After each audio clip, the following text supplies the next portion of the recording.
ওয়াসার কর্মীদের খামখেয়ালিতে জিম্মি মিরপুরের টোলারবাগের কয়েক হাজার বাসিন্দা। এই রমজানেও পানির জন্য হাহাকার, লাইনে পানি নেই, এমনকি ওয়াসার গাড়ির পানি পেতেও দিতে হয় উৎকোচ।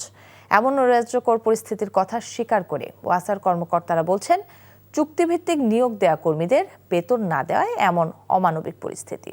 এলাকাবাসী জানান, বারবার ওয়াসার কাছে গেলেও জরুরি প্রয়োজনেও মিলছে না পানি।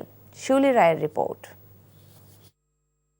বহুবার বলেছি, বহুজনকে বলেছি, যখন বয়স কম ছিল চাকরিজীবী করতাম, যখন এটা চিফ ইঞ্জিনিয়ারকে বলেছি, বলে হ্যাঁ ভাই হবে হবে, কবে হবে, বেবে করতে করতে দিন চলে গেল, পেলাম না পানি আর। রাজধানীর মিরপুরে টোলারবাগ, কয়েক হাজার মানুষের বসবাস এখানে, এমনকি সরকারি কর্মকর্তাদের আবাসনও এখানে। হঠাৎ করেই এলাকাবাসী বুঝতে পারেন তাদের কলে পানি আসছে না, ফলে রান্নাবান্না, অজু, গোসল সব থেমে আছে। এমন দুর্বিষহ পরিস্থিতিতে কেটে গেছে 5 দিন।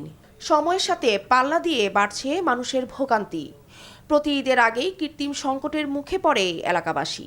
খাওয়ার পানিটা কিনে কিনে নিয়ে আসতেছে, আর ওইটা শুধু বাথরুমে, গোসল তো বন্ধ, আর ফিটকারি দিয়ে যেরকম হয় আর ফিটকারি দিয়ে কোনো মতো চলতেছে রোজার মাস। তারা বলছে যে এখানে আমাদের পানির লেয়ারের সমস্যা।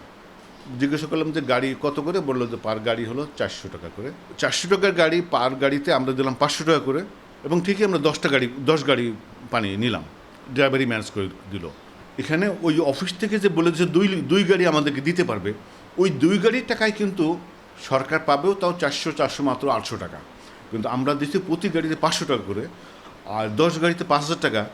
বাকি টাকা কিন্তু সরকারি খাতায় জমা হবে কিনা আমরা জানি না। স্থানীয় বাসিন্দারা বলছেন, বারবার অভিযোগ করেও মেলেনি কোনো স্থায়ী সমাধান। প্রতি বছরই হয়, কিন্তু এবার অ্যাক্সেস তাও দেখা যায় অন্যদিকে কিছুটা ওনারা লাইনে টেনে আনতে পারতেছে। আমাদের এই গলি, ওই গলি, আর এই পাশের কিছু অংশ একদম নীল পানি নিয়ে। এটা একটা ওদেরকে জিজ্ঞাসাবাদ করলে ওরা বলে কি যে আমাদের গ্রুপের বেতন দেয় না সরকার, আমরা কি করব। ঈদের আগে পানির চাহিদা বাড়ার সুযোগ নিয়েই ইচ্ছাকৃতভাবে সরবরাহ কমিয়ে দেওয়া হয়। এতে অতিরিক্ত খরচ ও দুর্ভোগের মুখে পড়তে হয় বাসিন্দাদের। তবে এই সব অভিযোগ সরাসরি নাকচ করেছে ওয়াসা কর্তৃপক্ষ।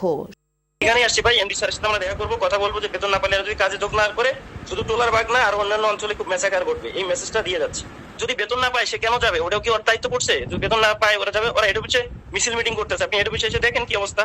না আমরা চিঠি পাঠাইছি, নোট পাঠাইছি, তারা যদি কর্মে যোগদান না করে তাহলে কিভাবে দুর্ভোগটা এড়ানো যাবে? আমি কি করবো? আমি কি মাথায় করে নিয়ে পানি আপনাকে বাসায় দিয়ে আসবো? আপনি বলেন। টানা 5 দিন ধরে পানির অভাবে চরম দুর্ভোগে থাকা এলাকাবাসী চান স্থায়ী সমাধান। শিউলি রায়, এনটিভি নিউজ, ঢাকা।